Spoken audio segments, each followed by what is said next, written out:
News super one, सत्याचा बुलंद आवाज। अशाच ताज्या महत्त्वपूर्ण घडामोडी बघण्यासाठी सबस्क्राइब करा न्यूज सुपर वन।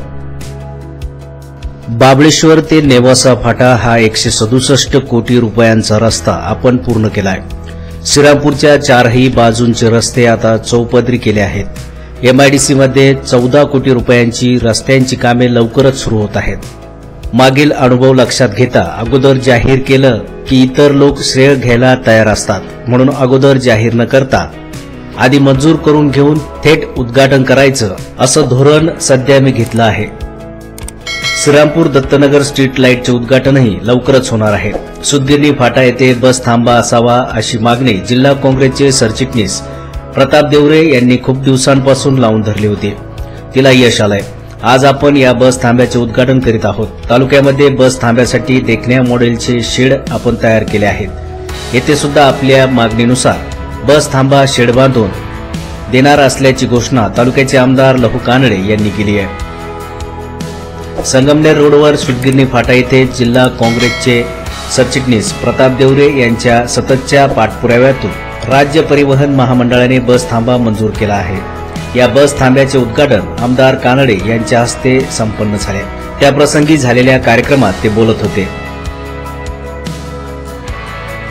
यावेळी जिल्हा काँग्रेसचे ज्येष्ठ उपाध्यक्ष सचिन गुजर, तालुका काँग्रेस कमिटीचे अध्यक्ष अरुण पाटील नाईक, जिल्हा काँग्रेस कमिटीचे सरचिटणीस ज्ञानेश्वर मुरकुटे, श्रीरामपूर एसटी डेपोचे व्यवस्थापक महेश कासा तसेच संसारे आदी प्रमुख उपस्थित होते। पुढे बोलताना आमदार कानडे म्हणाले की मी प्रशासनामध्ये कधी हस्तक्षेप केला नाही, त्यामुळे कामे पटापट होतात। फोन केला की कामे मार्गी लागतात। तालुक्यातील रस्ते आता चांगले झाले आहेत, त्यामुळे एसटी वेगात आणि धोरणात चालणार आहे। लोकहिताच्या दृष्टीने शाश्वत आणि दीर्घकाळ टिकणारा सुंदर विकास करण्याचा प्रयत्न आपण केला आहे। या कामी तालुक्याने सुद्धा आपल्याला मोठी साथ दिली आहे, त्याबद्दल त्यांनी तालुक्यातील जनतेला धन्यवाद दिले।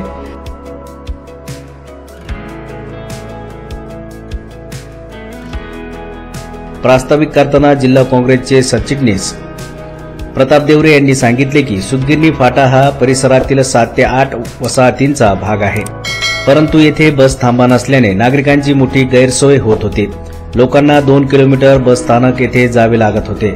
गेली 2 वर्षे सतत पाठपुरावा केल्यानंतर आमदार कानडे यांच्या सहकार्याने हा बस थांबा येथे मंजूर झालाय। येथे आता आमदार कानडे यांनी आमदार निधीतून बस थांबा शेड बांधून द्यावे अशी मागणी त्यांनी केली। ती मागणी आमदार कानडे यांनी लगेच मंजूर केली। या कार्यक्रमाला त्र्यंबकपूर ग्रामपंचायतचे सरपंच बबन आडाव, उपसरपंच विलास कोळगे, रावसाहेब पवार गुर्जी, प्रकाश सावंत, चंद्रकांत मगरे, दीपक कदम, टीएल भोंगळे, सुगंधराव इंगळे, नानासाहेब रेवाळे, लक्ष्मण रणदिवे, सुखदेव पावसे, रितेश काटे, दिलीप मोरगे, नानासाहेब दांगड, लक्ष्मण मोहन, समाधान नरोडे, सुनील क्षीरसागर, मुन्ना पिंजारी, संजय गायकवाड, प्रमोद गाडेकर, सुरेश कांबळे, विनू देशमुख, कैलास थोरात यांच्यासह परिसरातील नागरिक मोठ्या संख्येने उपस्थित होते। दरम्यान गेल्या अनेक वर्षांची मागणी मंजूर होऊन या भागातील नागरिकांची होणारी गैरसोय दूर केल्याबद्दल जिल्हा काँग्रेसचे सरचिटणीस प्रताप देवरे यांना परिसरातील नागरिकांनी धन्यवाद दिले आहेत। न्यूज सुपर वन साठी दीपक कदम, श्रीरामपूर।